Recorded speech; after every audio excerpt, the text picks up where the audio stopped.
This is podcast number 3 for Sheep and Goat Topics, and I am Dr. Mike Neary, Extension Small Ruminant Specialist, Purdue University.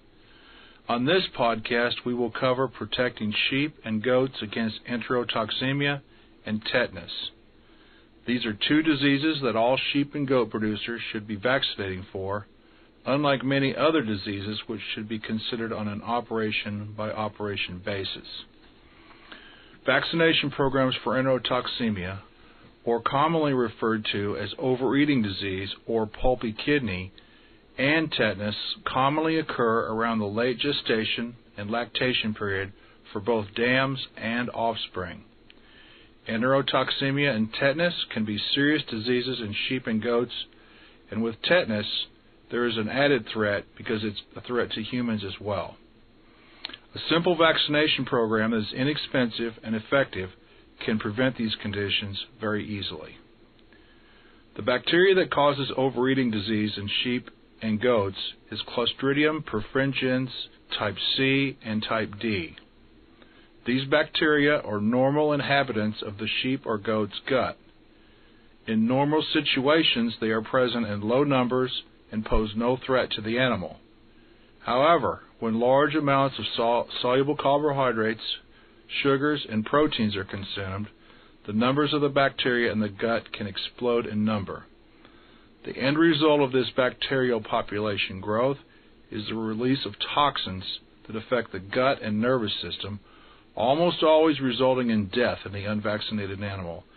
In flocks that don't vaccinate, the losses can be very high.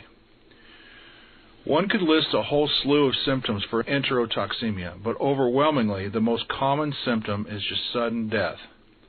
The exponential growth of the bacteria in the gut release an overwhelming amount of toxins as byproducts which affect the nervous system, gut, and other vital organs. Death is rapid. It often occurs around lambing and kidding season to a big, aggressive lamb or kid that is getting an abundance of milk. If you have a big single lamb or kid with a mother that is milking heavily that dies within a few days of birth, it very well could be enterotoxemia. Enterotoxemia can also affect older lambs and kids and even adults. Usually when it occurs in these older animals, it is caused by the intake of a very digestible, rich feed source. Grains can cause it, but also very lush pasture as well. The main symptom is still finding a dead animal for no apparent reason. Tetanus is caused by a bacteria called Clostridium tetani.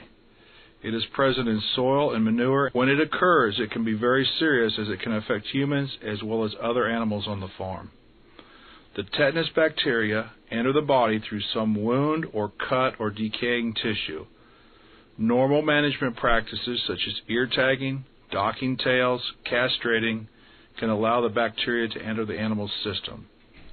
So if performing these management tasks, it's a prudent idea to make sure the animals are protected against tetanus. Symptoms of tetanus include a general body tetani. This can include muscle stiffness, muscle spasms, incoordination, and the inability to open their mouth correctly so they can't eat or drink. This is where it got the common name of lockjaw. So how do we prevent enterotoxemia and tetanus? Well, since treatment is rarely effective for either enterotoxemia or tetanus, prevention is by far the only practical method of dealing with either disease. Prevention is done by the use of an easy and very cost-effective use of a vaccine. There are two vaccination methods to use in preventing both diseases.